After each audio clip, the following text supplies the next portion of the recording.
ఈరోజు గురువారం.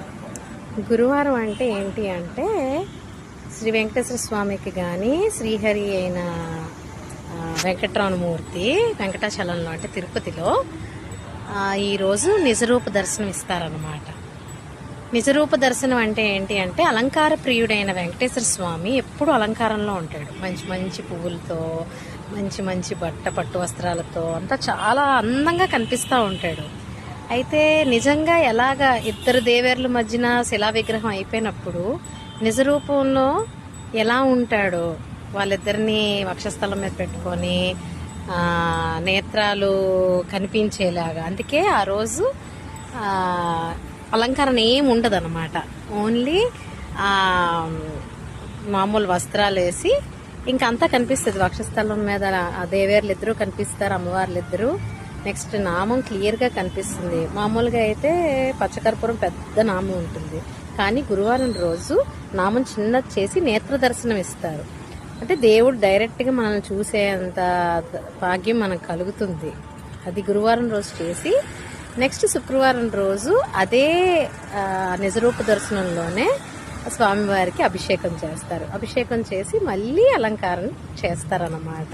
జనరల్గా ఇదే జరుగుతుంది ప్రతి గురువారం మన తిరుపతి దేవస్థానంలో అదే జరుగుతుంది. అలాగే మనకి ఇక్కడ వచ్చిన దేవస్థానాలు, చాలా దేవస్థానాలు, వెంకటేశ్వర స్వామి ఉన్న దేవస్థానాలన్నీ కూడా అలాగే చేస్తాయి అన్నమాట.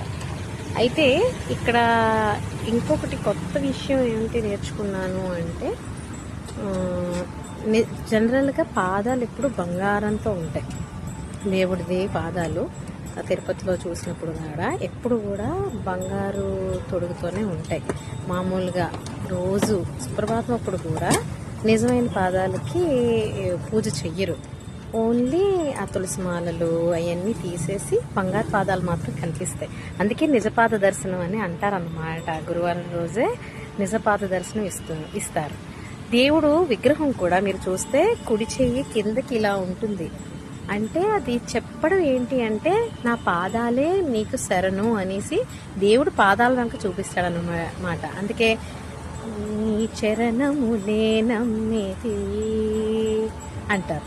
ఈ పాదాల గురించి నేను ఇందాక ఈ విషయం గురించి చెప్దామని నేను కొంచెం చదువుతున్నప్పుడు చాలా లాజికల్గా తెలిసిన విషయాలు, అంటే తెలిసిన విషయాలే కానీ అన్నీ ఒకసారి కంబైన్డ్గా విన్న తర్వాత ఎంత నాకైతే ఒళ్ళు పులకరించినట్టు అయింది. పాదాలు చాలా చాలా విశిష్టత కలిగి ఉన్నాయి. పాదాలకి శ్రీహరి లక్ష్మీదేవి అలిగిపోయి వచ్చేస్తుంది. భృగు మహర్షి ఇలాగా వక్షస్థలం మీద తన్నిన తర్వాత అతని అహంకారం తొలగించింది. అంటే భృగు మహర్షి అహంకారం తొలగించింది ఆ పాదాలకే. నెక్స్ట్ అమ్మవారిని వెతుక్కుంటూ ఈ ఇలవైకుంఠమైన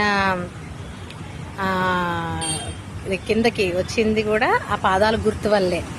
అలాగే రామావతారంలో కూడా ఆ గుహుడు ఇచ్చిన శాపం అహల్యాదేవిని రాయిల శాప విమోచన అహల్యాదేవికి ఈ శ్రీరామచంద్రుడి పాదాల వల్లే ఆవిడ మళ్ళీ మనుష్య శరీరం పొందుతుంది. అలాగే కృష్ణావతారంలో కూడా బోయవాడు అదేదో జంతువు అనుకొని బాణం పాదాలకే వేస్తాడు. అలాగే వామనావతారంలో కూడా 3 అడుగుల నేల అడిగినప్పుడు ఆ పాదం ద్వారానే బలిచక్రవర్తి సంహరించబడతాడు. అలాగా ఈ పాదాలకున్న విశిష్టత అదన్నమాట. చరణాలని, శ్రీపాదాలని, శ్రీనివాసుడు అంటే శ్రీపాదాలు అంట. ఆ పాదాలకు అంత విశిష్టత ఉంది. నాకు చాలా చాలా హ్యాపీ అనిపించింది ఈరోజు.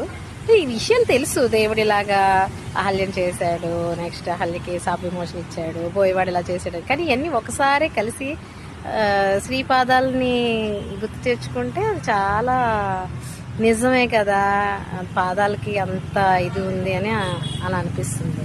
నిజరూప దర్శనం జనరల్గా చెప్పాను కదా, తిరుపతిలో కానీ ఈ వెంకటేశ్వర స్వామి గుళ్ళో కానీ ప్రతి గురువారం రోజు అలంకారం తీసేసి నిజరూప దర్శనం ఇస్తారు. సింహాచలంలో మాత్రం అక్షయ తృతీయ రోజు ఆ ఒక్కరోజే చందనం అంతా ఒలిచేసి వరాహ రూపంలో డైరెక్ట్గా కనిపిస్తాడు దేవుడు. పాదాలు, వరాహ రూపం అన్నీ కూడా. సో అవన్నీ చూసి తరించండి. చాలా చాలా హ్యాపీ అనిపిస్తుంది.